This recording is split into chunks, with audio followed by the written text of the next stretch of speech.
Perfecto. Bueno, he estado estos días, querido Rolo, pensando en estas conversaciones tuyas y te confieso que me cuesta robar ese tesoro del tiempo que tenemos juntos para hablar de mis cuitas, ¿no? Pero hoy me hablabas de esa visita que habías hecho a Open Door hace más de 25 años y te preguntaba si en alguna oportunidad habías tenido alguna consideración de la locura como algo que excediera la mente. Porque todo el mundo relaciona la locura con la mente. A nadie se le ocurrió pensar que pudiera ser algo más acá y más allá de la mente. Y de hecho, en parte aceptamos esa posibilidad cuando hablamos de criaturas que están poseídas. Ese es un término tan antiguo como la historia del hombre. Reconocer en formas extraordinarias de posesión, de sentirse así poseídos, aspectos que refieren directamente de la locura. Y sin embargo, nunca escuché hablar a nadie, ni a personas entendidas ni a desentendidas, de términos mucho más armoniosos, como pudiera ser el término cohabitación, no posesión sino cohabitación.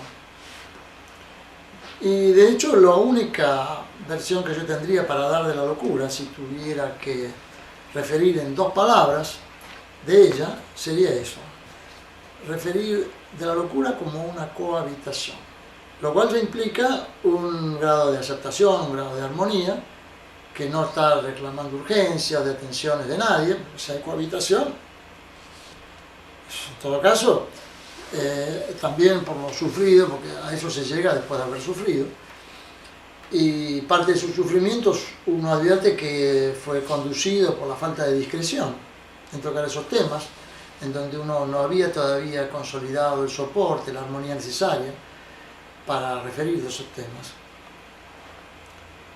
Después de 25 años de sentirme muy bien cohabitado, las 24 horas del día, los 365 días del año, naturalmente, si hablo del tema, por esta situación tan particular, ¿no? De sentir que una cosa tan antigua como el hombre y todavía nadie ha querido descubrirla, imaginarla desde esa esfera, desde una cohabitación. Porque como toda nuestra cosmovisión, por lo menos en Occidente, desde el Renacimiento a la fecha, todo está basado en un antropocentrismo, donde el hombre es el centro, donde la autocertidumbre, la mismidad, el self, el Muhammad, qué sé yo. A nadie se le ocurriría pensar en términos de cohabitación, porque ¿qué queda de ese yo que no sea de esa estructuración completa? Es inconcebible. Bueno, a una persona que lleva 25 años cohabitada y gozando de esa relación, porque de hecho ha sido la única compañía permanente en todos esos años, y son muchas horas de las que estamos hablando. Primero, no necesito acreditar ante nadie para sostener esa vivencia, porque eso está instalado, incluso no lo he dispuesto yo, eso lo dispuso un espíritu que ni siquiera viene de mis marcos parentales, porque los espíritus no son marcos parentales, vienen de los vínculos. Aún a pesar de que ese espíritu me sacó todos los campos afectivos que ella misma me había ayudado a construir, después, perdiendo todo eso, ella misma se ocupa de cohabitar en mí, de armonizarme y de conducirme a los destinos que sin duda ella también ha preparado para mí. Y yo no he sentido en ningún momento, en esa pérdida de esa cosa tan medular, valiosa como el yo, la autocertidumbre, la condición de sujeto con todas las prepotencias que eso implica, yo no he sentido ninguna disminución, no he sentido nada que vaya en desmedro de mi personalidad, porque incluso creo que me sobra personalidad, a lo mejor tengo exceso, porque claro, tengo una relación tan íntima con el espíritu, porque siempre viene de psique, viene del espíritu, el desarrollo de lo personal. Y en este caso es tan íntimo, que hasta puedo sentir que mi personalidad ha tenido instrumentos para desarrollarse mucho más allá de lo normal. Sin embargo, también he sentido la libertad responsable, porque nunca me ha pedido cosas de las que yo no me pudiera hacer cargo humanamente, con mis manitos, sin prácticamente usar de la cabeza, porque ella también descubrió que yo puedo dejar vacacionar mi mente, que ella se ocupa de pensar por mí. No tengo secretaria, no tengo agenda.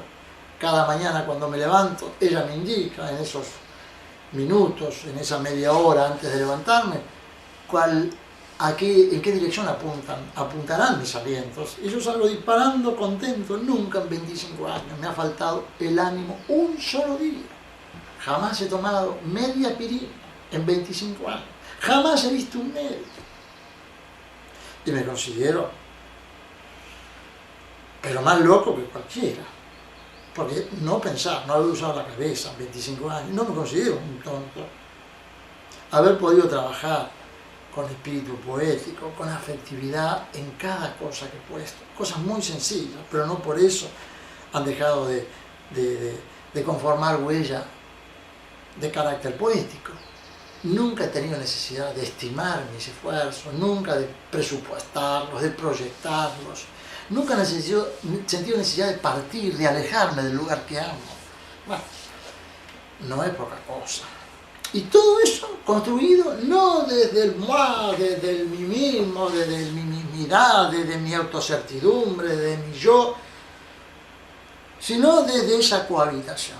Entonces, así como para las personas normales, esa como visión antropocéntrica, ese yo monumental resulta intransferible, imposible de ver licuar un pedacito siquiera.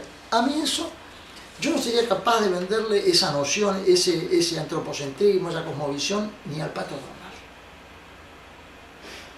Porque siento que estamos, y eso lo siento naturalmente, no porque haya hecho una elaboración intelectual, siento que estamos tan constituidos, y que tiene tanto sentido, tanta coherencia esa constitución. Porque no es una mera constitución espiritual, que uno está cohabitado por un espíritu maravilloso y el resto, vaya a saber uno queda colgado del cielo, de ese espíritu que aletea, ¿no es cierto? No, uno tiene conciencia en esas monumentales desestructuraciones que anticipan luego esas cohabitaciones con sus respectivas armonizaciones. Uno tiene conciencia de que tiene también cimientos propios. Eso sí pertenece a la mismidad, a nuestra mismidad. Pero como está callada, esa no necesita ni siquiera llamarse o incluirse en ese paquete que es el yo, el self. Porque su deber es estar calladita, sostener nuestros esfuerzos, acompañar nuestros esfuerzos, pero callada. No da opiniones, solo da energía para elevar esfuerzos. Y el espíritu ese que aletea en nosotros, ese que nos cohabita, ese es el que nos enciende para la vida, el que nos permite querer, diferenciar, hacer elecciones, pero con una presteza que nunca antes, cuando usábamos la famosa mente, nunca más hemos tenido que usar la mente. Nunca más hemos tenido que discernir sobre nuestros actos, si fueran o no correctos, porque como ya no usamos la cabeza, usamos solamente las tripas, que sería en todo caso la mente de nuestros cimientos, y a ellos no les cabe pensar, porque tampoco les cabe la posibilidad de opinión, porque los marcos espirituales donde se hospedan y desarrollan las opiniones, los criterios, las reflexiones, pertenecen al espíritu. Entonces, si los marcos parentales, esos cimientos y esas áreas tienen necesariamente que estar ocultos, y sin embargo opinan, lo hacen en sus impulsos vitales, en sus alientos, en sus sostenes, que eso conforma meollo de integridad, al cual uno se arrima desde el momento que no piensa, desde el momento que no reflexiona, porque no hay en esos comportamientos especulación alguna. Poder vivir en esas condiciones, eso no es ni siquiera imaginable. Sin embargo, cuando uno transita por la locura, hospeda esas dificultades en un marco de absoluta privacidad, que por cierto en un espacio urbano es imposible de imaginar eso. Eso solo se encuentra en una isla de naturaleza, y particularmente solo.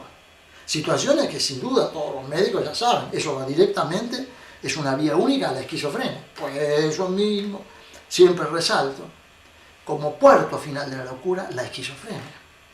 Pero la esquizofrenia, si nace de la materia de soledad, ¿qué sentido tiene sacarla de ese medio, que es su esencia misma? Porque es en soledad que esa criatura puede comenzar a cohabitar con ese espíritu que está en él, y no solo en su mente, en todo su cuerpo.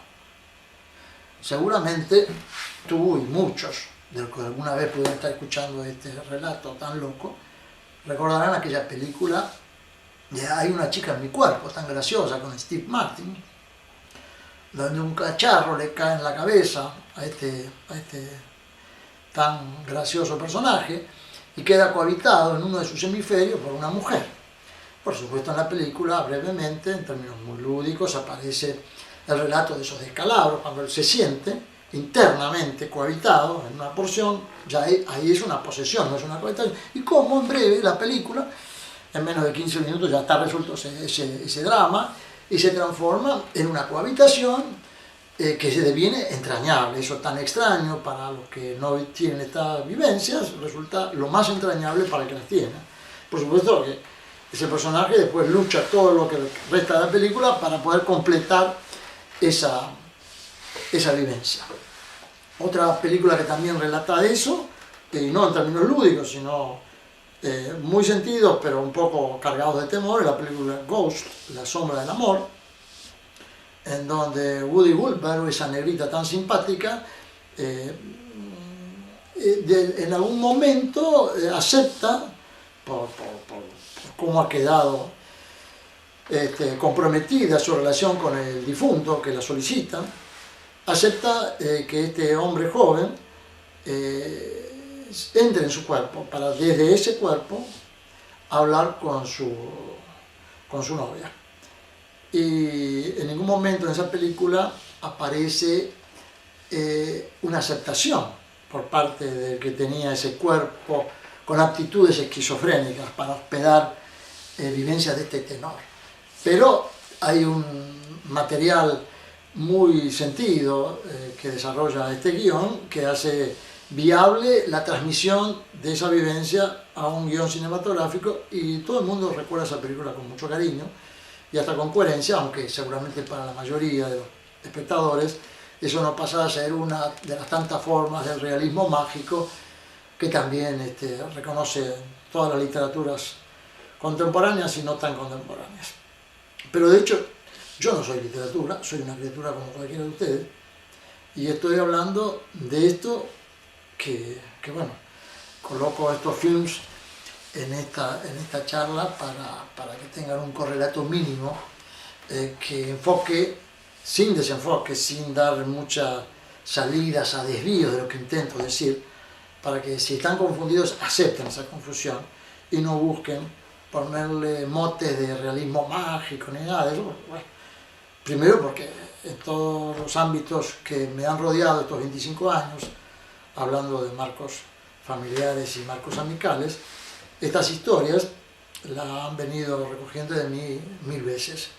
Y si bien para ellos no resulta ni simple ni simpático siquiera, con los años han venido aceptando de que este flaco apestoso tenga estos relatos y que también sienta que necesita un poco pasar por payaso a veces para poder relatar estas cosas, como un intento más de ver si existe un mecanismo algún día, dentro de 100 años, para transferir estas vivencias como experiencias, dado que en principio son situaciones intransferibles. Pero de hecho no intento ser gracioso, ¿no? Bueno, agradezco tu atención, querido Rolo. Muchas gracias. Muchas gracias. Muchas gracias.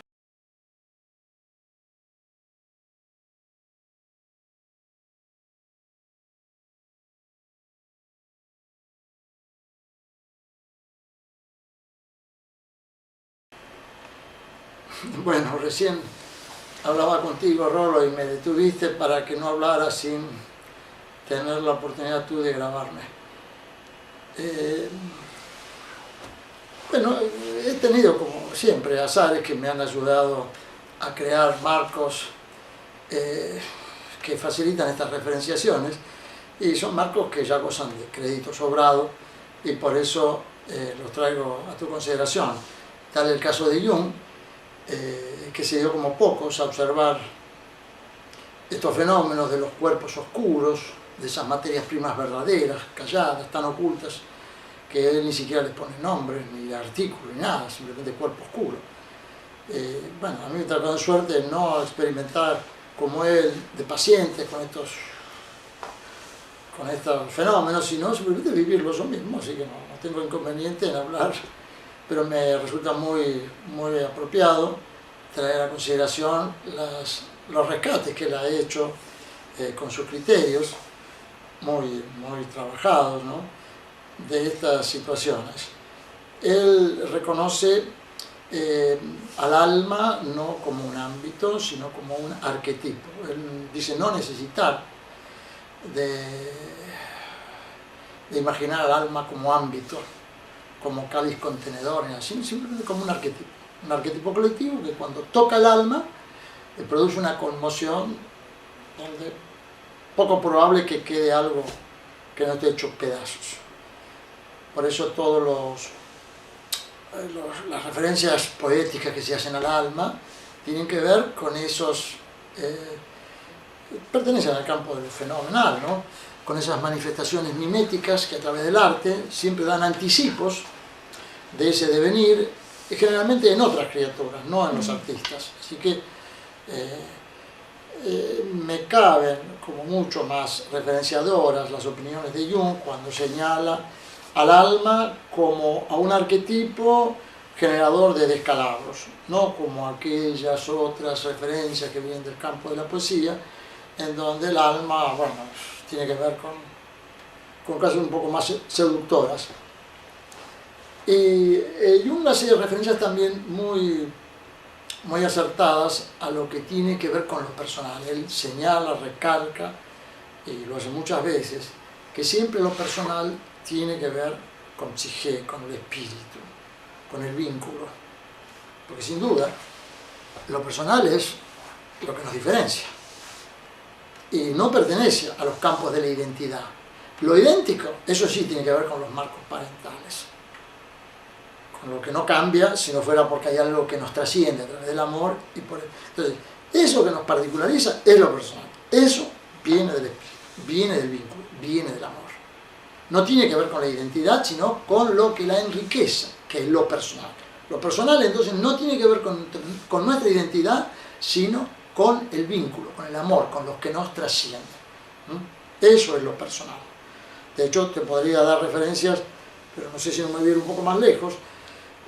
La palabra persona aparece por primera vez como prosopón, como máscara. Esa máscara que usaban en las primeras representaciones, los trágicos, para simbolizar justamente estas dimensiones de la esquizofrenia, que solamente era transferida como relato a través de esa patenciación en un desdoblamiento, que no se sabía si era la máscara, la portadora de la criatura, porque dado que esa criatura que estaba en escena, ella sí era esquizofrénica, que adentro suyo tenía ese espíritu que lo cohabitaba, y la criatura se daba cuenta que ella solo era una máscara, que era un forro, perdonen la expresión, ¿no es cierto? Pero esa máscara habla de ese desdoblamiento, que por cierto no habla de una cohabitación, ahí hay una posesión, porque hay una urgencia en ese relato, hay todo un drama, cosa que no es mi caso. Yo estoy hablando de esto a solicitud tuya, no siento esto como ningún drama, lo siento como una cosa muy interesante, por lo menos interesante, aunque sea terriblemente desestructurador para todas nuestras cosmovisiones o las vuestras, ¿no? Bueno, paciencia, total, con apagar este aparato ya está resuelto el problema, no tiene nadie necesidad de escucharme, ¿no? Pero de hecho, vuelvo a repetir, lo personal entonces, que viene del espíritu, no tiene que ver con nuestra identidad, sino que es el regalo, fruto del amor. Por eso que nuestra personalidad queda destruida y nos hace sentir incluso la misma patente nada cuando ese amor se retira. Ahí no perdemos nuestra identidad, pero perdemos eso que la reviste, eso que la ha revestido de gracia por el amor, que es nuestra autoestima, Eso sí se puede mostrar. ¿Y a cambio qué queda? Y a cambio queda el terreno interminable del amor propio profundo, que ese no necesita ni derramar lágrimas, no se puede mostrar, pero sí de alguna forma se avisora en los esfuerzos, en el sostén de los esfuerzos que le caben a esa criatura que ha quedado sumida en ese abismo. Pero eso de nada no tiene nada, eso es una totalidad, que no tiene, al no tener vientos que lo ventilen, es una totalidad ciega, oscura, cerrada, que nadie de afuera la puede considerar, salvo ese que tiene esos cimientos, que son lo único que tiene para sobrevivir. Pero si expresara algo sería patético, sería lo que cualquier existencialismo se ha ocupado de multiplicar en 1000 relatos, algo abismal que refiere directamente con la nada. Pero aclaro que en esto no hay patencia de nada alguna, sino lo contrario, totalidad pura, pero sin referencia al exterior, otra que la que surja de su trabajo poético construido en soledad. Porque en ese largo camino de hospedaje, de armonización, es imposible que medien terceros, ni de familia, ni mucho menos de médicos, ni de investigadores, ni nada, porque lo volverían más loco, porque están directamente interfiriendo con la tarea del espíritu en él, que se está manifestando en el cuerpo, ya no solo en la mente, en sus actos. Porque si él quiere ir para ahí, el espíritu directamente le mueve este brazo para hacerle sentir que no, que es para el otro lado. Concretamente, una función sensible cumple el espíritu en ese cuerpo, no mental, sensible. Toca, así obra. Mueve el pescuezo, nos acuesta, nos conduce como si fuera un amor tan profundo que se mete en nuestro cuerpo y las 24 horas del día nos hace salir de la condición de parálisis completa en que habíamos quedado cuando se produce esa ascensión del Señor, así lo llaman en los misterios eucarísticos, a esa explosión nuclear donde el hombre queda desintegrado al perder su vínculo. Bueno, estos temas entonces refirieron de lo personal y lo ubicamos en ese contexto. Ahora Jung nos regala también un anticipo muy interesante, que es el de la condición de los arquetipos colectivos manifestándose como el alma. Él, ya entrado en años, alcanza a percibir que en esa percepción que toma de esos pacientes, ese arquetipo colectivo pudiera estar deviniendo arquetipo cuasi personal. Esa es la percepción que tiene un hombre como yo, muy lúcido, muy observador, pero no es la percepción que le cabe al que sostiene esa vivencia. Sin duda también, al haber caído en un delirio místico, en mi caso también, cuando yo fui tocado en el alma, eran arquetipos colectivos, santos, Padre Eterno, Cristo, qué sé yo, bueno, todo lo que cabe señalar como arquetipo. Modelador, sin duda, de todo, el alma, de los comportamientos, de los esfuerzos, de los sacrificios, ahí nadie va a poner en duda el valor de un arquetipo. Yo tampoco. Pero cuando la locura empieza a resolver su destino, no es en relación con esos arquetipos, sino porque en esa dimensión arquetípica, de pronto se manifiesta en cuestión de semanas o de días, la transformación obligada, llevada de las narices. Hay un cambio de zanahoria, ya no es el arquetipo, sino que es un arquetipo definitivamente personal, que tiene que ver con el vínculo perdido. No con un abuelito, no es que yo esté acá haciendo un relato, me estoy defendiendo, inventando un marco parental, un abuelito que yo quise mucho, para ponerlo a él como esta tabla salvadora que me saca de la locura y me lleva de nuevo a un territorio donde puedo empezar a reconstruir. No. La misma persona que se ocupa de manifestarse como arquetipo colectivo para generar esa explosión nuclear interior y luego transformarme y llevarme al destino que ella ha urdido. Para mí es un espíritu que pertenece a mi marco vincular, el mismo espíritu que hizo toda esa gestión de destrucción nuclear. Como uno está aislado con esa relación tan íntima, y de hecho uno sobrelleva no menos de 3 años de parálisis en esa gestión transformadora, en donde ese arquetipo muta de pronto a arquetipo personal, y de hecho ahí la locura queda prácticamente resuelta, aunque todavía queden décadas para resolver una armonización, un desarrollo personal, una recuperación de estructuras, para poder aparecer en el mundo. Sino ese proceso tan largo que es imposible imaginarlo en una comunidad terapéutica, en un espacio urbano, en un espacio familiar. Ay, lo único que contiene es una isla en naturaleza. Entonces, esos discernimientos de Jung son válidos para el principio, pero no para una salida. Ninguna salida se resuelve hablando del alma en términos de arquetipos colectivos. Uno no puede quedar pensando en los altares, porque sí, la locura es un vuelo muy alto y también abismal.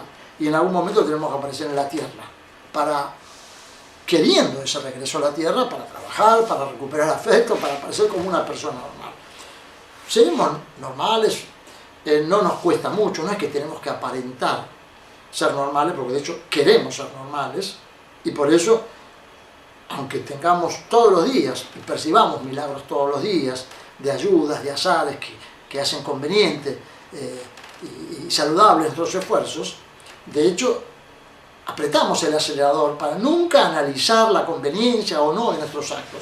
Todo a pura espontaneidad, la mayor espontaneidad, para sentir que vamos ganando en esa condición normal. Yo ahí te quiero hacer una referencia, que deseo hacerlo como un aporte. Creo que justamente la norma es la cárcel de la personalidad. Es decir, que la locura es la destrucción de la norma. Hablo de la norma, como normas, ¿no? Y creo que justamente esa destrucción que vos hablás de el alma colectiva, cuando hablas de los arquetipos, de alguna manera esa desestructuración que se produce en ese vuelo para volver a la tierra, para volver a tus raíces, para poder de alguna manera juntarte con tu realidad, yo creo que es la transgresión que abre la vida, digamos. Sí, pero aquí estás disculpame, Rolo. Redondea porque se va a acabar. Boca para acá ahora, por favor. Se va acabando. Bueno, pero aquí no hay nada de eso, aquí no hay transgresiones. En ningún momento ese espíritu, ese cohabitante, en ningún momento ese espíritu intenta disminuir el valor de sus arquetipos en lo más mínimo. Al contrario, te estructura afirmando todos sus esfuerzos en esos marcos. Y cuando advierte que ya has entendido ese mensaje de estructuras construidas a partir de arquetipos, recién entonces te lleva a ese relativo absoluto que son tus raíces y tu relación con el espíritu. Pero en ningún momento hay una degradación de norma alguna.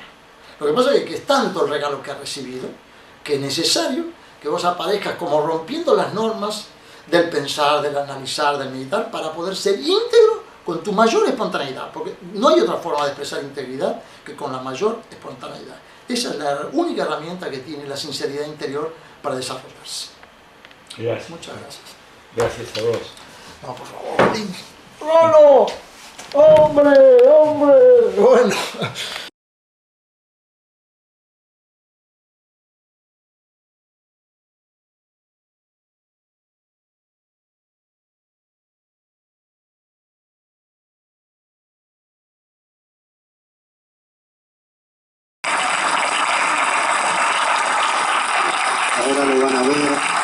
Ahora lo van a poder ver haciendo unas cuantas cosas muy a las corridas en esta película, que fundamentalmente apunta a pedir un cambio de conciencia, como dice Francisco en la película, a sembrar semillas de conciencia.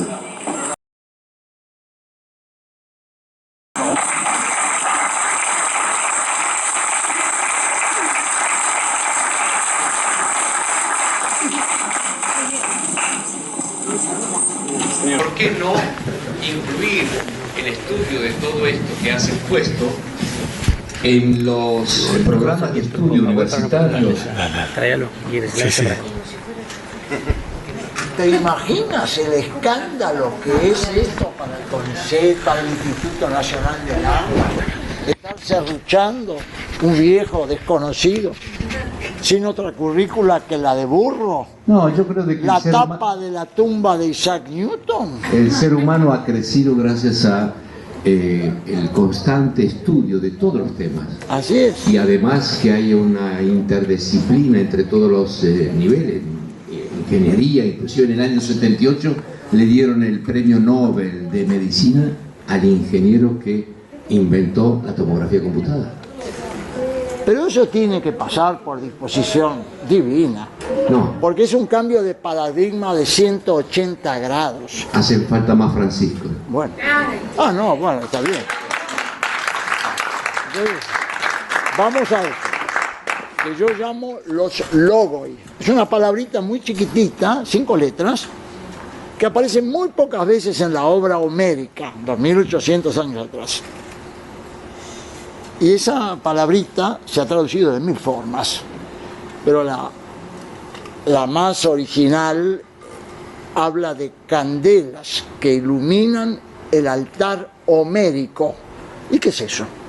El altar homérico es el corazón del hombre. Finalmente las cosas no pasan por la inteligencia, según los logos, sino que pasan por el corazón. Esa palabrita después aparece traducida como luz que luce en los abismos. Y más tarde, si te toca vivirlo como tal y tienes el corazón encendido, bueno, por cierto, sobrevives a una desestructuración nuclear y después de 2 o 3 décadas empiezas a traducir esa vivencia como experiencia, como trabajo.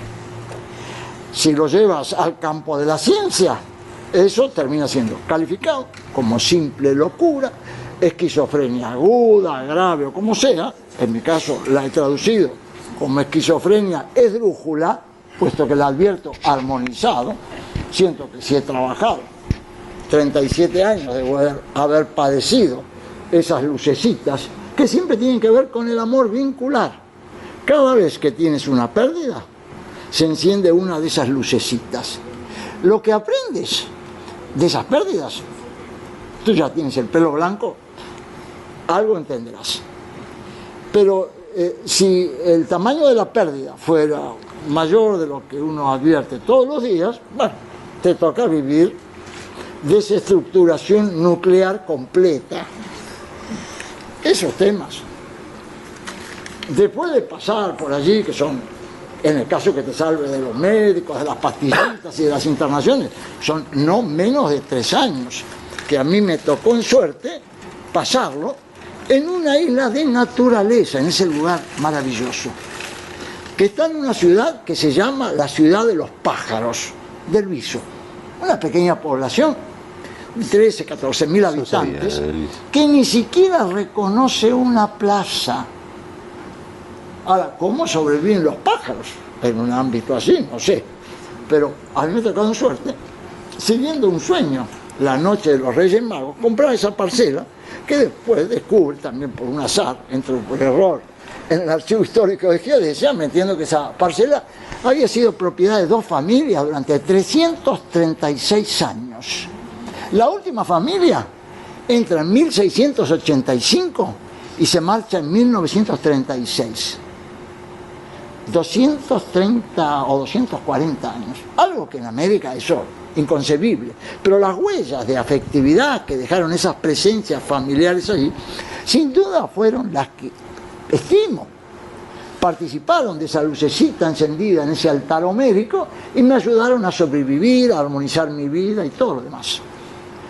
5 años estuve tan aislado en esa parcela, con bienes embargados, y no te quiero contar lo demás porque mi primera mujer, que está aquí presente, la madre de mis hijos, ya adviertes el regalo después de 37 años que me está haciendo esa señora, no cabe que yo recuerde todos esos padecimientos, que ella los padeció a la par mía, aun cuando estaba en otro lado.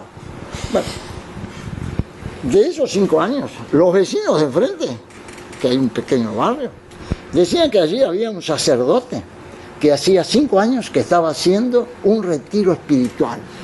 Eso te da la pauta de la soledad en que armonicé esa esquizofrenia esdrújula. Pero nunca hablé de ella hasta 20 años después.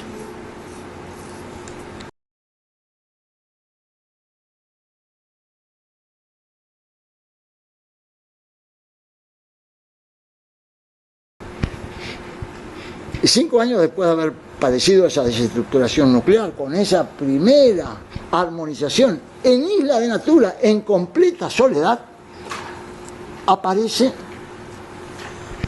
otra besita. Bueno, la abuela de Claudia, yo la llamo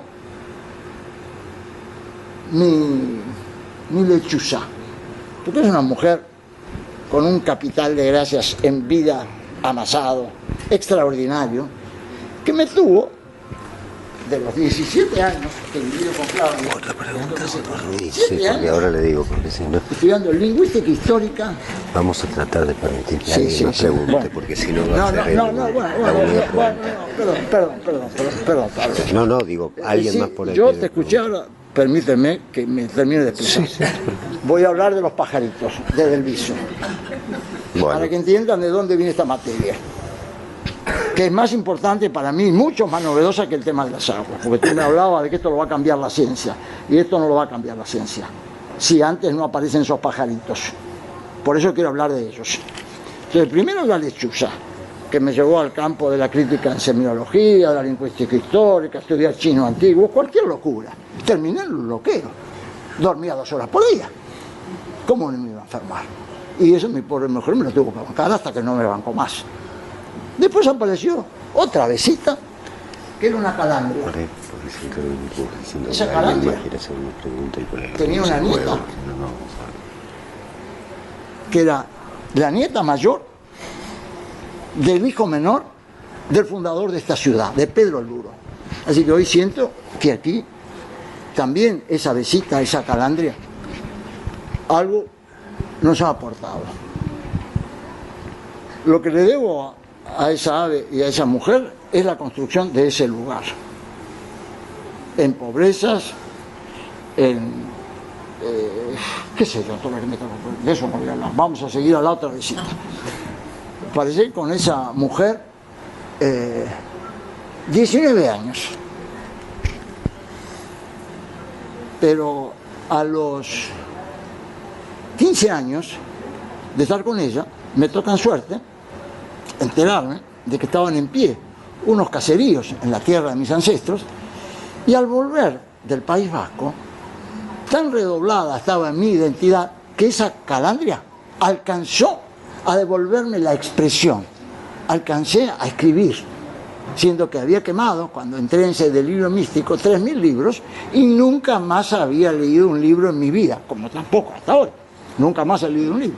Pero estas avecitas, primero la lechuza, después la calandria, 15 años después me devolvieron la expresión. Empecé a escribir. Desde entonces no he parado, y hoy tengo solo en la web más de 30 millones de caracteres, que se los debo a la pluma de esa calandria. Después apareció, a ver si apareció, el colibrí. Apareció el colibrí. Alflora Montiel Vivero, una musa paraguaya que fallece a los 46 años, que nunca en su vida había conocido la luz eléctrica, ni el agua potable, ni siquiera había conocido a sus padres, porque le habían entregado a un matrimonio mayor que no podía tener hijos. Nunca jamás había conocido las letras. ¿Y cómo es que un picaflor o un colibrí en esas condiciones traduce información que no la ciencia? Eso se llama capital de gracias, amasado en extrema pobreza y sufrimiento. La pobreza de Alflora no tiene nombre. Y si no doy testimonio de estas avecitas y de los méritos que tiene esta cabecita, soy un reverendo, no quiero poner la expresión. Vos viste que el porque primer... tengo que agradecer a esas aves, a esas mujeres maravillosas que no solo me salvaron la vida, sino que están traduciendo lo que la ciencia después de 500 años no hace. Y hace 20 días fallece esa bisnieta de Pedro Luro. A la hora de fallecer, yo estaba acostado. Me dice: Francisco, quiero que me des un abrazo.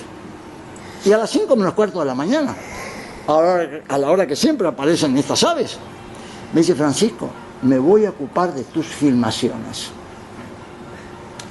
Yo quiero hoy eso, celebrar a las aves de Belviso, porque son ellas las que nos van a salvar, no la ciencia.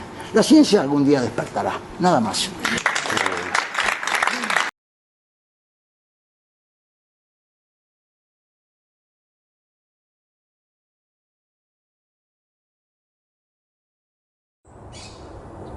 Bueno, Pablo, ¿qué se te ocurre preguntarme? Bueno, Fran, me gustaría saber en qué estás actualmente enfocando tus desvelos. Bueno, siempre en lo mismo, tratando de machacar en esas advertencias que nos apuntan el único artículo en la Ley General del Ambiente que define lo que es un presupuesto mínimo, el artículo 6º, al que a su vez el nuevo Código Civil, en su artículo 241, le atribuye particular relación legal frente a todos los demás artículos. Y ese artículo 6º tiene 2 párrafos breves. El segundo tiene 4 enunciados. El primero de ellos, mirar por la dinámica de los sistemas ecológicos. El segundo, mirar por su capacidad de carga y transferencias de energías. Y recién en el tercer lugar, los temas generales del ambiente, así expresamente lo señala. Y en cuarto lugar, la siempre declamada sustentabilidad de los dichosos recursos naturales. Como somos mentirosos, nunca jamás miramos por el primero y por el segundo de estos enunciados. Nunca miramos por Madre Natura. Siempre nos vamos directos a aquellos temas en donde está la carreta ambiental, llena de buenas personas, llena de piojos, llena de asaltantes, y siempre ponemos al buey con sus bueyes, al buey atado atrás de la carreta.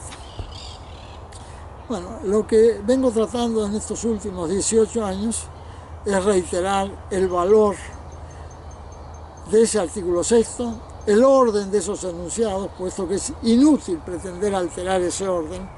Si no conocemos cómo funciona Madre Natura, de nada sirve imaginar los temas de la carreta ambiental. Y el otro tema que siempre resalto es el valor que el glosario de la Ley Provincial General del Ambiente, la 11.723, le acredita a la voz ecosistema. Y dice que es un área que está alimentada de energía solar y que en las hidroesferas la salida de esas energías se traduce en los sedimentos. Bueno, sin embargo, la mecánica de fluidos, que es la que siempre, aquí, en Holanda, en la China, en Alemania, en todos lados, es la que pone sus miradas para estudiar la dinámica de los cuerpos de agua de llanura en particular, y tanto la China como Holanda y Alemania tienen extensísimas llanuras. Sin embargo, nunca han incluido la energía solar entre las variables de sus famosas modelaciones matemáticas.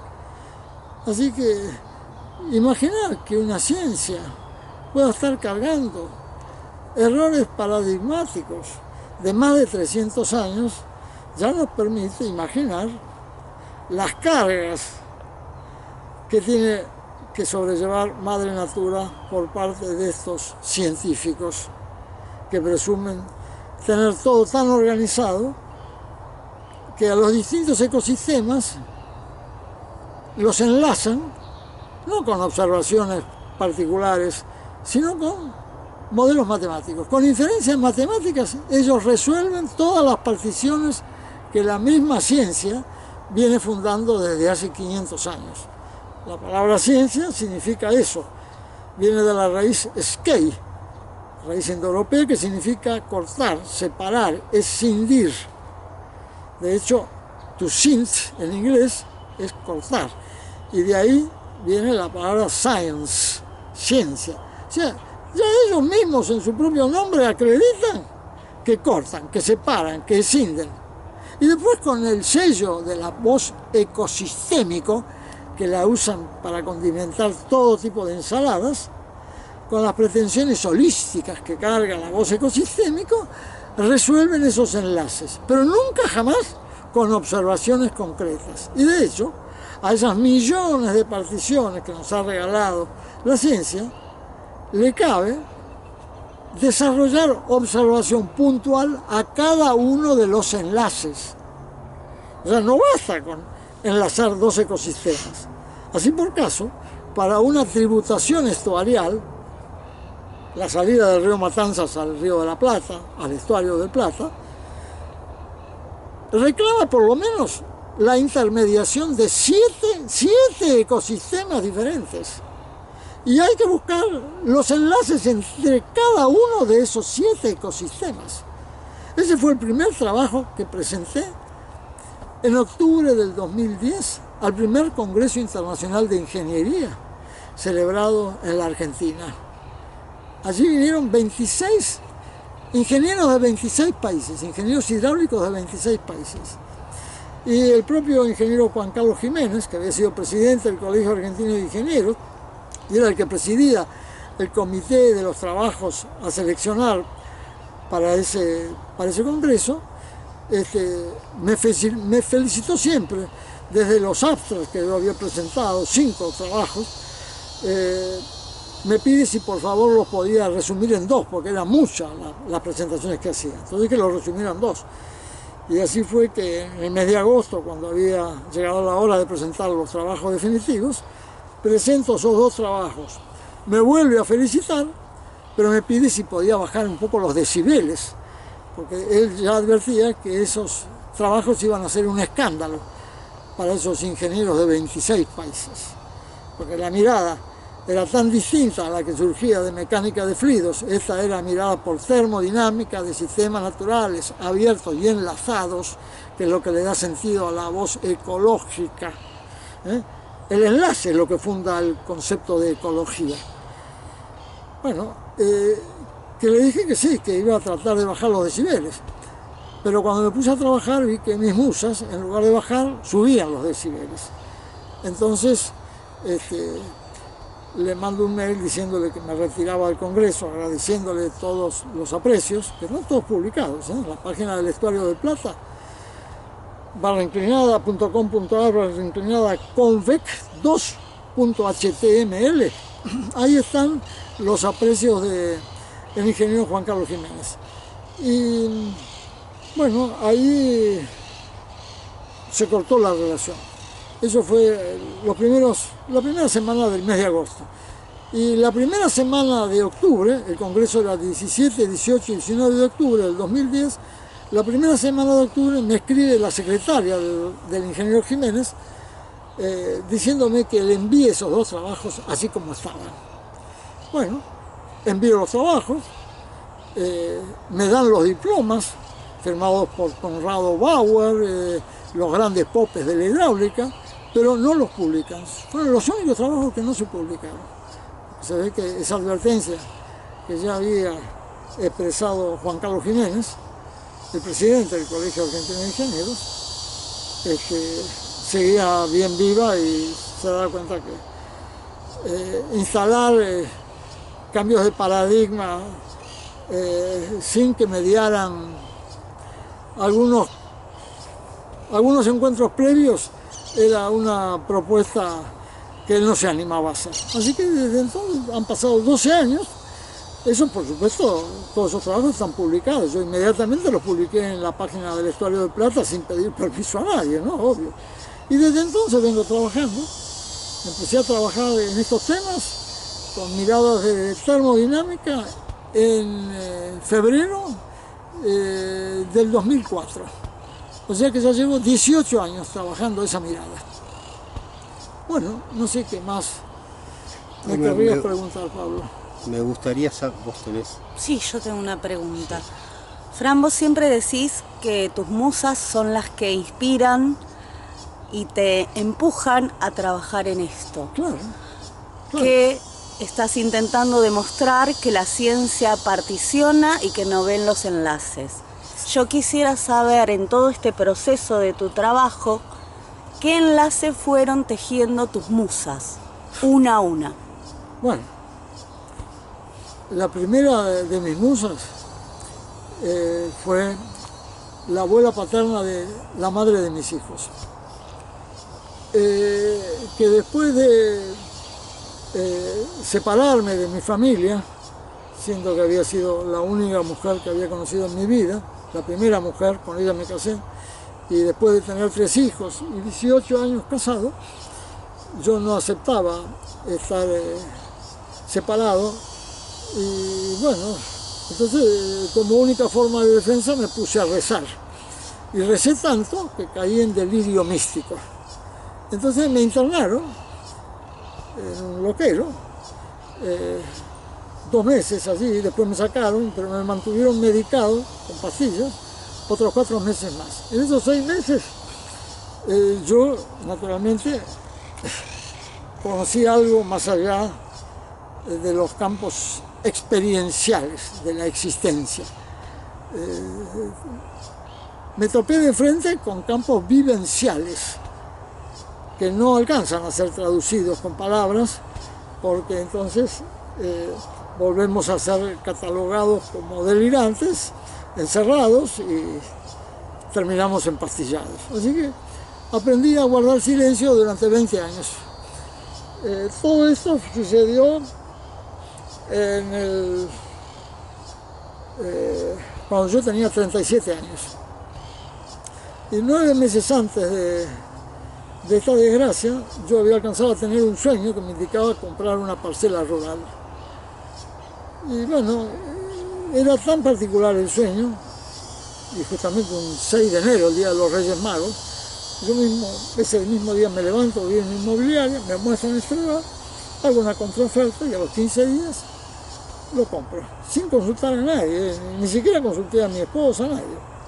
Bueno, y así me fue, a los 9 meses se me vino el mundo abajo y terminé encerrado en un loquero. Bueno, este lugar ya de por sí, ya creo haberlo contado más de una vez, tiene sus duendes, es un lugar muy antiguo, habitado por una misma familia desde 1685 hasta 1936, 235 años, lo cual permite, si no acreditar, dar a sospechar de que aquí sobran los duendes y que todos tienen nombre y apellido familiar, bien conocidos. Y bueno, me vengo a vivir solo porque cuando me sacan las pastillas recupero algo de mi personalidad. Vengo a vivir este lugar solo, con todos los bienes embargados, juicio de insanía, juicio de divorcio, bueno, una soledad completa.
Solo tenía la ayuda de un hermano muy querido que me daba $120 mensuales, y con eso, con papa y cebolla, alcancé a sobrevivir. Así fue que pasé 4 años y medio. Y en esos 4 años y medio estuve siempre acompañado con la abuela paterna de mi primera mujer. Una mujer de origen italiano del lago di Como, de una población que se llama Seremido, unos 20 kilómetros del sud-sudeste del lago di Como, que había sufrido una desgracia muy particular en el siglo X. La mitad del pueblo encierra a la otra mitad adentro de la iglesia y le prenden fuego. Se ve que el karma que quedó instalado en los que sobrevivieron, de alguna forma pesaba en la vida de la abuela de mi primera mujer. Y de hecho a ella le toca nacer y quedar prácticamente huérfana de padre y madre. Es criada por un par de hermanas, no me acuerdo si de Jujuy o de La Rioja o Catamarca. Después se casa con un hombre de carácter de un pueblo aboriginario de San Luis y tiene 12 hijos. Muy sufrida realmente la vida de esa abuela, muy sufrida. Así que cuando llegó al cielo, sin duda encontró que tenía capital de gracias amasado para comunicarle a un esposo de una nieta lo que quisiera. Así que los primeros procesos en esos campos vivenciales fueron todos asistidos por esa abuela, durante 4 años y medio. Ella me enseñó a ser pobre, a trabajar desde bien temprano, nunca menos de 14 horas diarias. O sea, ella, poner los pies en este mundo de rigores y austeridades, todo se lo debo a ella, todo. Ella fue la que me educó para esos esfuerzos. Pero al cabo de 4 años y medio, yo seguía solo, incluso los vecinos de acá enfrente, de un pequeño barrio, decían que aquí había un sacerdote que estaba haciendo un retiro espiritual, porque acá no entraba mujer, no entraba nada. Yo estaba solo, haciendo lo que podía con mis manos. Nunca tuve un albañil, ni un techista, ni un azulejista, ni un cementista, nada. Me arreglaba como podía. Aprendí en esos 4 años y medio de la mano de esa abuela todas las profesiones. Y a los 4 años y medio tengo un sueño que me indicaba que ese año 85, que iba a comenzar, iba a conocer a la piedra preciosa. Yo no sabía de qué se trataba eso. Pero bueno, ahí aparece el 1 de enero, sentada en la casa de un amigo muy querido, esa piedra preciosa. Era una mujer muy sufrida, que acababa de volver de un exilio de 8 años, que acababa de perder a su hija mayor, que también había estado exiliada, que pertenecía a una familia que también había conocido muchos vaivenes. Ella de hecho había perdido a su padre, a su hermano mayor, a su cuñada, a su sobrino en un accidente aéreo. El primer vuelo de Austral a Mar del Plata, en ese avión que cae en el mar y no aterriza en Camet, ahí iba el papá de Julieta.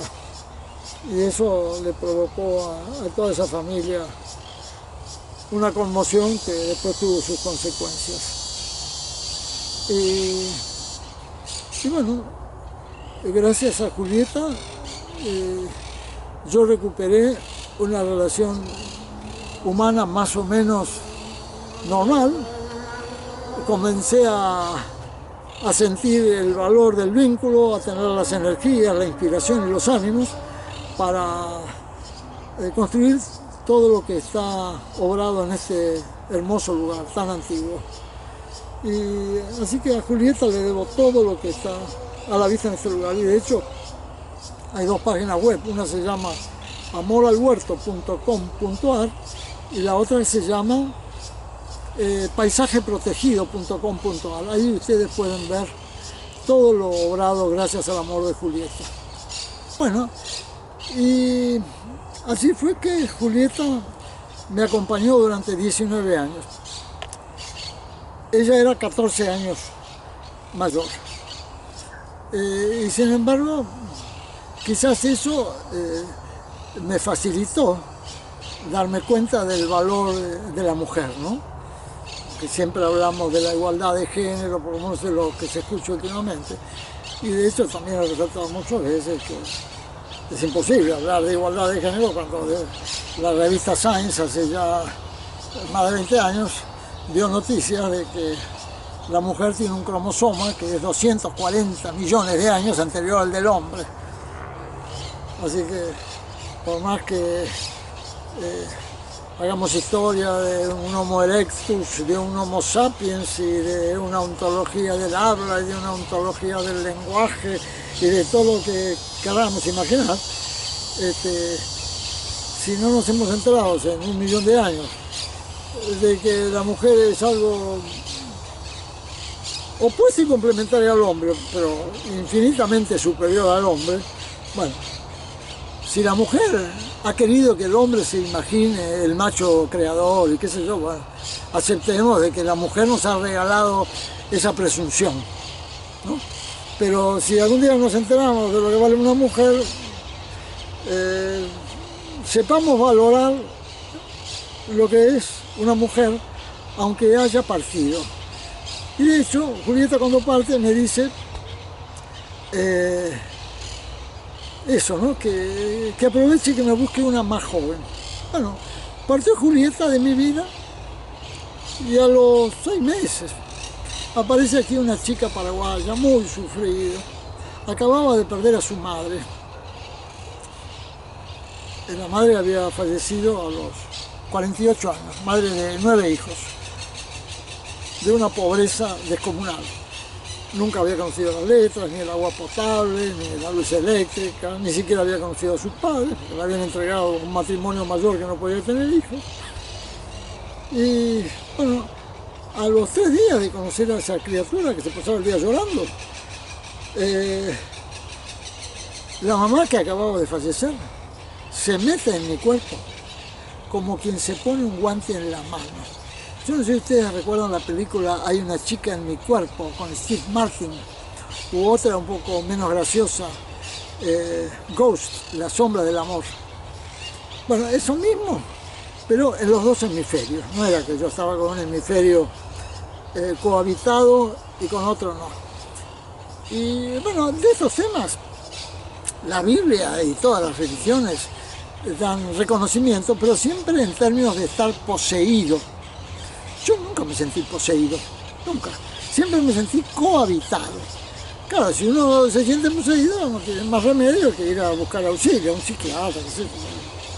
Pero si uno se siente cohabitado y encima sabe quién lo cohabita, porque claro, distinto es si me hubiera sentido cohabitado por el Padre Eterno, por San Pedro, o por la Virgen, o por Mancupancu, Mandinga, o alguno de esos, claro. Pero no se trataban de arquetipos colectivos, sino de un arquetipo personal, con nombre y apellido que venía de un vínculo, de una persona concreta que yo tenía frente a mis ojos. Así que no me costó ningún problema, ya venía con la experiencia de la abuela de mi primera mujer, con la experiencia de la abuela paterna de mi segunda mujer, y ahora se trataba de la mamá de esa criatura que tenía enfrente, que era 39 años menor. O sea, algo que no me permitía una vinculación con ella, pero eso se ve que la mamá lo aprovechó para ser ella la que se vinculaba conmigo. Y desde el primer día, lo único que me pidió es que mirara el tema de las aguas y que siempre lo hiciera considerando la energía del sol. Así que a Alflora Montiel Vivero, que hoy le está serruchando la tapa de la tumba a Isaac Newton, le debo todo lo que está publicado en la web. 90 millones de caracteres, 45.000 páginas, de las cuales 18.000 están en justicia. Hoy tengo el récord mundial de causas judiciales en temas de hidrología e hidrogeología en Supremas Cortes. 47 en Suprema Corte de Justicia de la Provincia de Buenos Aires y 18 en la Corte Suprema de Justicia de la Nación. Bueno, no sé si esto resulta fácil entender, apreciar, pero de hecho nunca hablé de estos temas en los primeros 20 años. O sea, cuando entro en la locura, eso fue en 1980 y hasta el año 2000 nunca le comenté a nadie de estos campos vivenciales, a nadie, ni por escrito ni en forma verbal. Pero en el año 2000 me entero de que estaban en pie unos caseríos de mis ancestros en el País Vasco, y después de 40 años de ausencia en Europa, yo había estudiado siendo muy joven, artes gráficas en Alemania, y vuelvo al País Vasco y estoy 20 días. Y al volver de ese viaje al País Vasco, tan redoblada mi identidad, que desde entonces no he parado de hablar de estos temas, que tienen que ver con vivencias. Palabras que la cultura anglosajona y francesa han borrado de sus lexicografías, porque la palabra vivencia atenta contra todos los existencialismos habidos y por haber.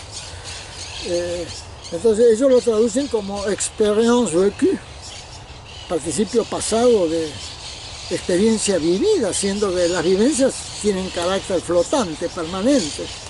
Y los ingleses lo traducen como living experience. Y la experiencia es un transporte, pero experiencia habla de transporte. Y experiencia es transporte al exterior. Y la vivencia es un transporte al interior. Entonces, los alemanes conservan esa voz como Erlebnis, pero tampoco, si uno le pregunta a un alemán, por más que sea filólogo o lo que sea, ¿qué significa Erlebnis?, jamás va a escuchar estas traducciones que estoy haciendo de una cohabitación. De hecho, el propio Nietzsche, cuando habla del origen de la tragedia, él se remonta a la época en que nace la tragedia en Atenas, en el siglo III, en donde eran autores los que describían los discursos de unos locos que andaban sueltos en las plazas públicas, cubiertos con una máscara y confesando sus campos vivenciales. Y para acreditar, ellos sí estaban poseídos, y para acreditar que no eran ellos los que hablaban, se cubrían con una máscara. Ellos solo eran la máscara. De hecho, la palabra máscara en griego se traduce como prosopón, y esa palabra prosopón Cicerón la traduce en el siglo I a.C. como persona. Nada que ver con el sentido que nosotros le damos a la palabra persona hoy día. Pero las voces primigenias todavía registran ese carácter de las voces originarias, de la persona como máscara. No el que está hablando, el que habla es el espíritu que nos cohabita, sino el que está cubriendo su rostro con una máscara para que no sea confundido.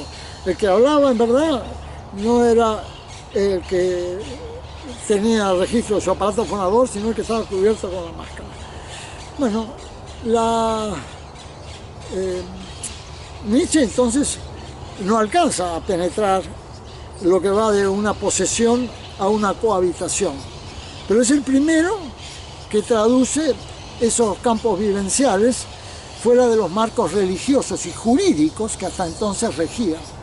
En tiempos del siglo VII a.C., en la antigua Tracia, se celebraban los mitos de Eleusis, y allí había un sacerdote que era el que dirigía todas esas reuniones, en donde asistían todos aquellos que se sentían poseídos por algún espíritu, que como había una protección no solo religiosa sino también jurídico, los locos o los esquizofrénicos, como se quiera llamarlos, andaban sueltos, pero se reunían una vez por año en esas grandes celebraciones para de alguna forma sentirse comunicados con otras personas que cargaban esas mismas vivencias. No sé cuánto alcanzarían a comunicarse entre ellos, pero la celebración que organizaba este sumo sacerdote, cuyo nombre era Tragodión, así se llamaba el sumo sacerdote, después fue la que quedó traduciendo el nombre que se le da a la tragedia. Pero todo viene de esos campos vivenciales celebrados 7 siglos antes de Cristo, allá en los famosos mitos de Eleusis. Bueno, a mí me ha tocado en suerte alcanzar a traducir sin tener que celebrar al Cordero degollado, porque lo que se celebraba en el mito de Eleusis era a Dionisios, aquel que había sido arrojado del cielo por su padre, por Zeus, porque tenía un defecto, tenía una cojera. Esa cojera parece que estaba relacionada con la fidelidad. Y entonces el castigo es ser arrojado fuera del cielo, y entonces aterriza en el mar. Y por supuesto la que lo rescata del fondo del mar es Tetis, la diosa de lo indecible, y Océanos, el padre de lo profundo. Ellos dos son los que rescatan a Dionisio del fondo del mar. Pero siempre quedó registrado que casarse con Tetis, con la diosa de lo indecible, es muy peligroso. Por eso hablar de estos temas solo después de una prolongada época de armonización, que en general les alcanza muy poco, porque en general las personas que viven estos dramas se pasan la vida medicados. Entonces, a mí me ha tocado la suerte de aterrizar en una isla de naturaleza cargada de duendes, cargada de espíritus, que se ve que Madre Natura tiene recursos mejor que las pastillas para salir adelante. Y después de 20 años trabajando con las manos, ahí yo siempre recordaba lo que le había pasado a Job, aquel que había perdido también toda su familia y se había pasado años lamentándose, pidiendo consejos a los sabios y qué sé yo, y un día escucha a Yahvé tronar desde los cielos y escucha su voz que le dice: ¿quién eres tú que se atreve a me boulé? Boulé en griego homérico es arrojar, lo arrojado. ¿Quién eres tú que se atreve a lo que te he arrojado, a la providencia que te ha arrojado? Y después escucha de ese mismo Yahvé la expresión: tus manos te bastarán. Bueno, Job siguió ese camino, se olvidó de los sabios, se olvidó de los libros, se olvidó de todo, se puso a trabajar con sus manos y aparentemente se curó porque nunca más escuchamos hablar de él. Bueno, a mí me pasó lo mismo.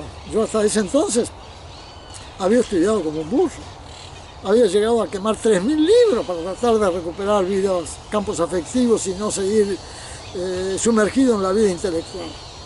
Y bueno, ya no había retorno a la lectura, así que han pasado 42 años, nunca más he leído un libro. Y durante 20 años nunca escribí una línea, nada.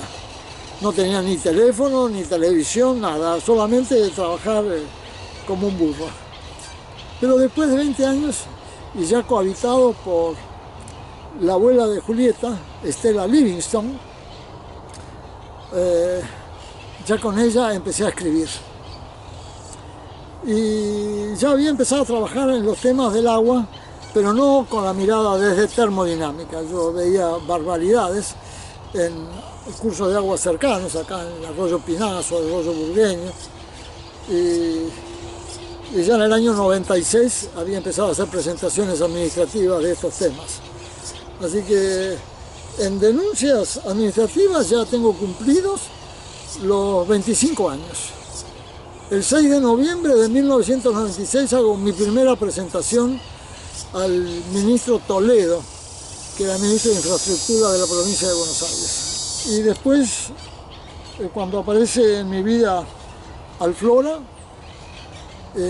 sin duda que ya conocía todo este itinerario, y ella tomó provecho de ese aprecio y de esa pluma que Estela manejaba muy bien.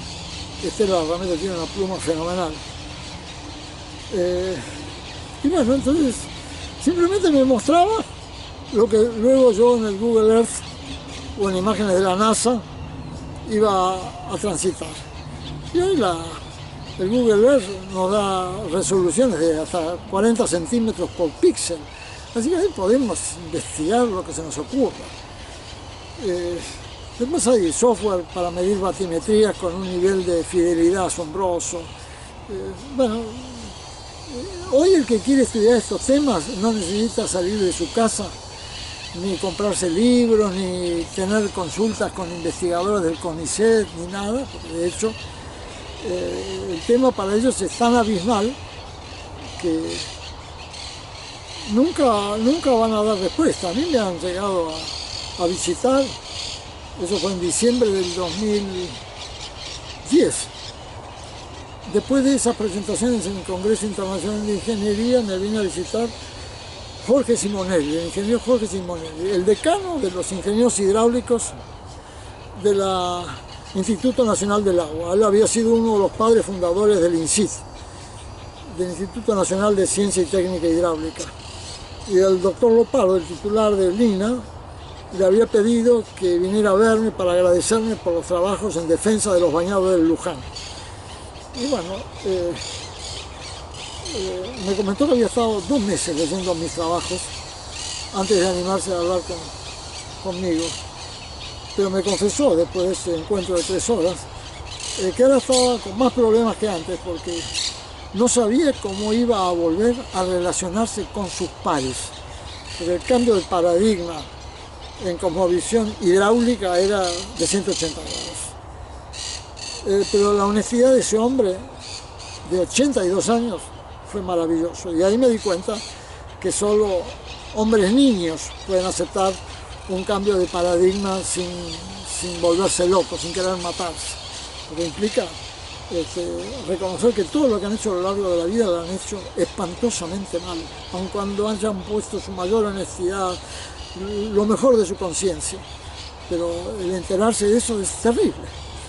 Bueno, y el 18 de febrero del 2012, 14 meses después, la que viene a visitarme es Agnès Patterson, la titular de todas las cátedras de hidráulica de la Universidad de Buenos Aires, a cargo de todos los equipos de investigación.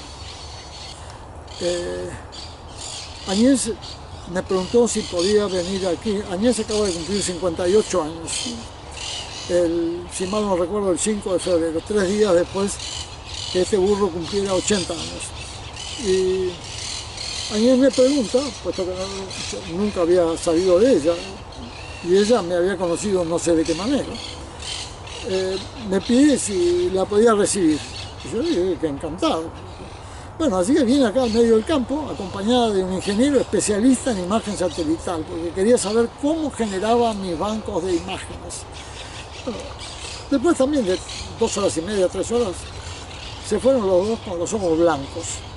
Pero me di cuenta, ¿no?, de que ella no podía sacar un dedo del pie izquierdo derecho fuera del plato académico porque le cortaban la cabeza. Le iban a decir, bueno, hijita, estudia, investiga lo que quieras, pero búscate quien te financie esos estudios. Así que la pobre ahí quedó prisionera, ya no de los catecismos newtonianos, pero sí de los subsidios del CONICET y de todo lo que da la universidad. De cualquier manera tengo intercambios de mails de mucho agradecimiento porque le mandé unos trabajos de termodinámica en cuerpos de aguas someras, un trabajo hecho en Estados Unidos, muy original, y quedó encantada porque ella misma en ese tiempo estaba haciendo estudio de rozamiento en cuerpos de aguas someras, aplicando los criterios de la mecánica de fluidos, ¿no?, toda la variable de Manning para estudiar el rozamiento en varillas de plástico que ella ponía en esas piletas de agua para estudiar el rozamiento del agua con esas varillas. Yo le expliqué, mirá, Inés, la varilla de plástico no tiene ninguna aptitud para capturar la energía solar y mucho menos para transferirla al agua.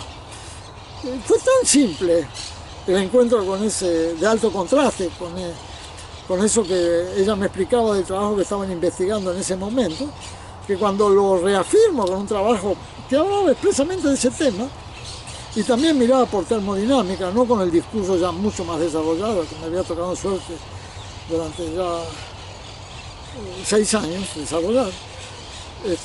Quedó encantada. Y yo siempre le mando copia de los trabajos que presento en la justicia, y siempre tengo algún reconocimiento de ella, pero con mucha discreción. Bueno, me quería preguntar algo, Pablo. Sí, te quería preguntar si pensaste en algún momento qué hubiera sido de tu vida de no haberse presentado al Flora. ¿A qué te hubieras dedicado? ¿A qué hubieras dedicado tus trabajos? No sé, yo primero nunca jamás, no solo nunca pregunté nada, sino que nunca en mi vida pedí nada. Nunca le pedí a mi musa, nunca jamás nada. Nunca le pedí que me dieran anticipos de nada. De nada, nunca, jamás en la vida. Así como cuando se fue Julieta de mi vida, me quedé 6 meses cuidando el campito y cuidando, porque acá hay trabajo de mantenimiento permanente, ¿no? Hay 1.700 árboles, más de 4.500 arbustos, o sea, trabajo hay de sobra.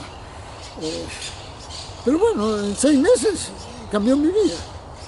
Y desde el primer día me di cuenta, desde el primer día que entra al Flora como guantes adentro de mi cuerpo, no en la mente, porque yo no estoy cohabitado en la mente, en el cuerpo entero.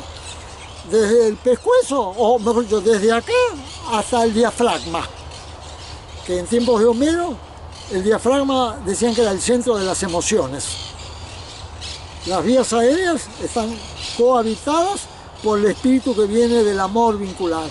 Y las vías inferiores, los campos inferiores del diafragma, están cohabitados por nuestras raíces y nuestras sabias, pero ellas se tienen que mantener en silencio. Solo asisten a elevación de esfuerzos, porque si hablaran, si ellos invadieran nuestro psiquismo, psique pertenece al vínculo.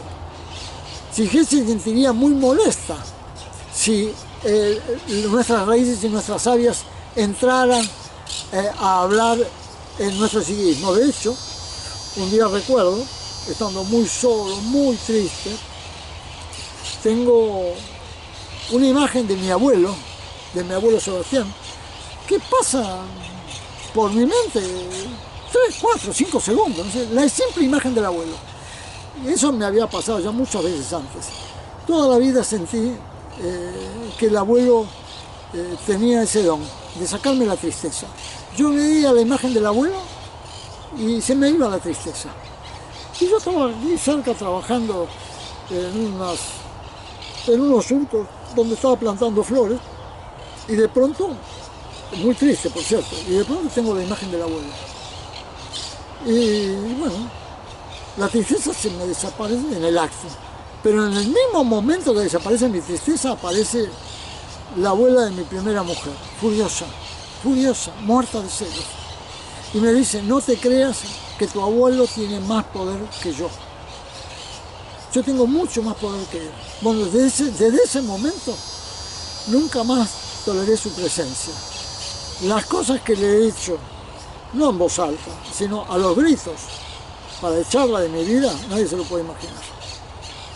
Pues yo no acepté que, a pesar de que era obligación del abuelo mantenerse callado, ¿cómo no iba a aceptar una mujer que en vida había sido extraordinaria, que había conocido padecimientos extraordinarios, que otra criatura tuviera la visión de un abuelo de 3, 4 segundos que le ayudara a salir de la tristeza y se presentara furiosa?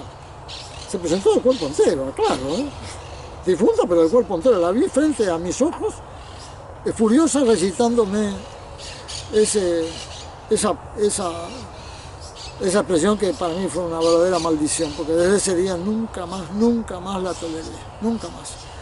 No concibo cómo un alma tan extraordinaria puede ser tan rigurosa con un abuelo que lo único que hacía era pasar su simple imagen, nada más que para darme consuelo y sacarme la tristeza, nada más. Así que bueno, esas son vivencias que, por cierto, ayudan a comprender la delicadeza con que hay que cuidar, la fidelidad con que hay que cuidar de estos campos vivenciales. Con la abuela de Julieta nunca he tenido esos rigores, nunca la abuela me ha hecho hincapié en eso. De hecho, yo tengo la imagen de la abuela en mi casa y atrás de la imagen de mi abuela, de esa abuela, está la imagen de mi abuelo.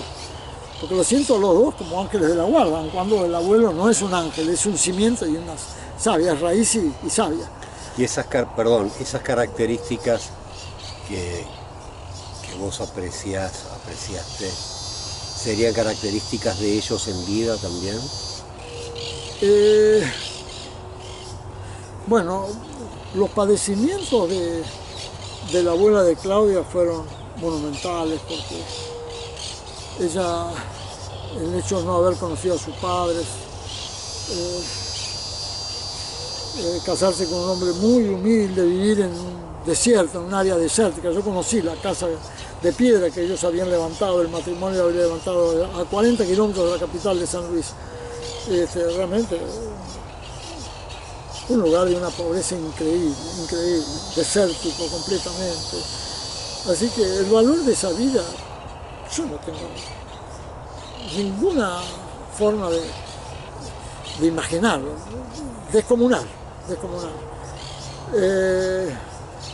Y supongo que habrá sufrido mucho y por eso mismo el rigor con que me educó, porque la educación, el espíritu, el temple para aceptar el nivel de pobreza en esos 4 años y medio que vivía papa y cebolla, solo 4 años y medio que en este lugar, y aprender todos los oficios, eso todo se lo debo a eso. Así que no es poca cosa. Y creo que si me olvido de algo, no voy a dudar en parar estas expresiones para recordarlo. Julieta no, la abuela de Julieta venía de una familia extraordinaria. Un tío abuelo de ella había sido uno de los que colaboró en la redacción del Acta de la Independencia de los Estados Unidos. Ancestros de ella habían sido los que habían venido a Estados Unidos en el Mayflower.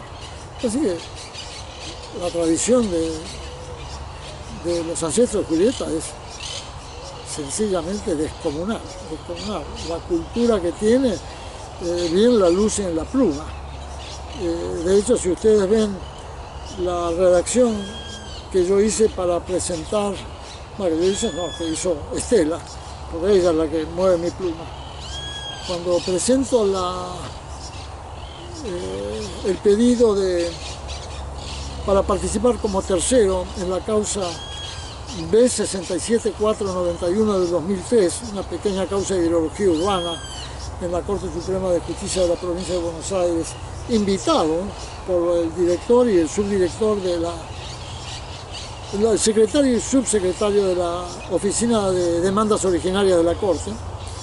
Ellos vieron mis trabajos, vieron la denuncia que yo le había presentado al ministro Toledo, y que en un expediente que ya tenía 500 folios, y que 9 años después, 11 años después de la primera presentación, el ingeniero Coroli, el director de hidráulica, le manda una fotocopia del primer folio a la Corte. Y ahí entonces ellos ven los antecedentes y me invitan a que hablara con ellos. Fue un miércoles, hablamos 3 horas, un encanto esa reunión. Y el lunes siguiente ya tenían la presentación de esas 30 páginas. Bueno, si ustedes leen en la página de Hidrología en Suprema Corte los textos de esas 30 páginas, se van a dar cuenta la belleza de la pluma de Estela Livingston. Una maravilla, le debo todo. Y en el caso de Alflora no. Alflora no necesita tener pluma, porque hoy sigo acreditando que la pluma la maneja Estela, y que toda la mirada que cambia el paradigma mecánico por termodinámico, eso es lo que pertenece a Alflora Montiel Vivero. Y Alflora lo único que necesita es mostrarme imágenes de todas las aguas cómo se asocian, cómo se disocian. Y eso yo lo vuelvo a reencontrar cuando termina el sueño, siempre a las 5 menos cuarto de la mañana, todas las mañanas, nunca falta un solo día esa información. Así que imaginen la información que he recibido de Alflora en estos 18 años. Algo que nadie puede imaginar, pero si uno piensa en el doctor Jonas Salk, él confesaba que todos los días tenía sueños que le permitían dar trabajo a 200 investigadores. O sea, él reconoce que la vacuna, él no es invento de él, es invento de un espíritu que él no dice quién es, él no identifica el espíritu. Pero él reconoce que eran los sueños los que le daban toda la información. Y a Newton le pasó lo mismo. Newton, cuando acababa de entrar a la Universidad de Cambridge, con 18 años, se desata la peste bubónica, sale de la universidad, su madre se había vuelto a casar, vivía con su nuevo marido y sus nuevos 2 hijos a más de 100 kilómetros de Cambridge, y él queda en la puerta de Cambridge cuidando de su abuela y de la huerta. Así que él se hizo hortelano y la única información que tenía, no tenía ni libros ni tutores, porque la facultad, la universidad tuvo cerrada 3 años, y en esa absoluta soledad él reconoce haber desarrollado su portentosa física matemática. A Newton nunca se le conoció una mujer, pero sin duda tenía una musa. Y trabajó desde los 18 años con esa fuente de inspiración hasta los 53, en que deja la física para dedicarse a dirigir la Real Casa de la Moneda. Y termina perdiendo toda su fortuna a los 80 años dedicado a la timba en la Bolsa de Londres.